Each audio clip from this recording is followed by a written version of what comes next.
Well, even when you're up in the air, they're picking your pocket on the plane. Welcome, everybody. I'm Neil Cavuto, and it's only $5, so what the heck is the big deal, right? Congressional leaders looking to double a tax on airline passengers from $2.50 a flight now to $5. Now, I'm told that's a good deal because it beats the $7.50 that President Obama wants to charge, even though it's not clear exactly where all of this money is going. Now, I'm told the $20 to $25 billion it will raise in 10 years, depending on the final tax, goes to the TSA. Another chunk could go to reducing the national debt. That's like me saying eventually I could start eating vegetables. Don't count on it. Me, I've had enough of it. All of it. The nickel and diming us, the surcharging us, the fees on top of fees for us. And we're supposed to be grateful because, well, at least income tax rates aren't touched, as everything else we touch is. If this is Washington's definition of progress on a budget, have another look at all of those spending cuts that ain't happening, folks, because I think this is Washington just spreading the sheet. Anyway, since it's not an income tax, do we just let it pass?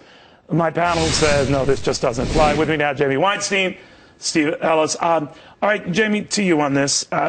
It's a small thing. Now it adds up to tens of billions of dollars and all is said and done.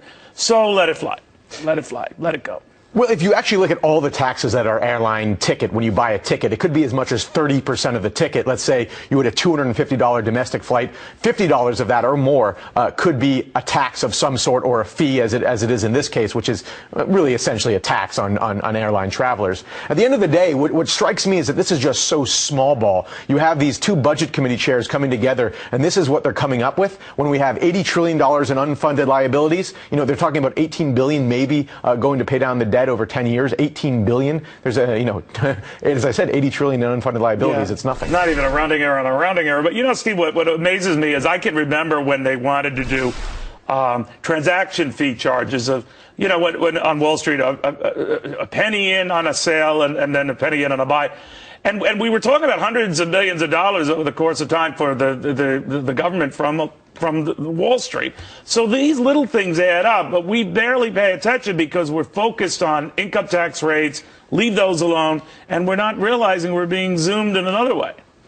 Well, yeah, absolutely. And it just comes down to semantics, Neil. I mean, so essentially, this isn't a fee because they're essentially taking the money and they're going to use it and spend it elsewhere. And this is really about increasing spending from what they already agreed to in the Budget Control Act. And so, that's really a tax. And, you might as well just call it as it is. Well, in this case, it is an airline passenger tax, so they're being honest in that respect. But you're quite right to say that, maybe if you call this silk purse a sow, people will start believing that it's a silk purse and not the sow. But I gotta wonder where we're going with this, Jamie. That you gotta wonder whether this is Washington's way of saying, well, we're not going to cut spending, but we do need money, and we do need to pay for what we've got, or at least take a stab at paying for what we got. So we'll just nickel and dime them to pay for it.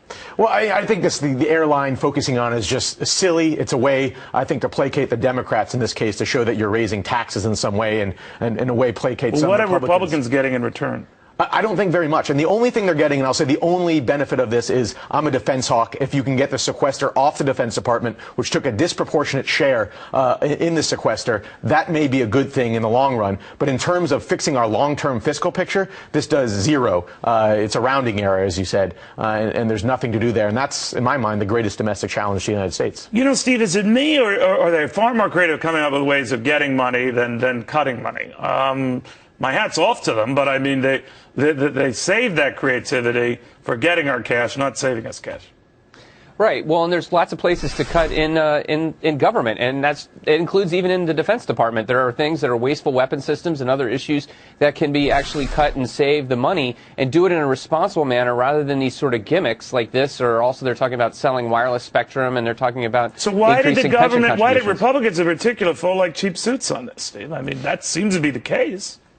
Well, it's a good question, and essentially it seems like they're just so desperate to get anything done or some sort of deal. I think it'd be better to just extend it at the sequestration level and do it like that rather than actually doing this sort of gimmicky, very easily criticized sort of package. But I would argue, Steve, if you keep in the sequestration levels, the problem is that Americans think that you're actually doing something, and you're not. It's still a small amount of money. You can't cut your way to fixing our $80 trillion in unfunded liability. You have to reform Social Security, Medicaid, and Medicare. But they never do that. They never do that. But in the end of the day, if you don't do that, then nothing's really being done. Because we can pretend that sequestration is a big deal, but unless you touch the entitlement programs, nothing Well, really here's is where I being fold done. Republicans, because if you're going to talk a good game on reining this spending in, all right, so you're not going to shut the government down. That's fine. That's a good thing to try to avoid.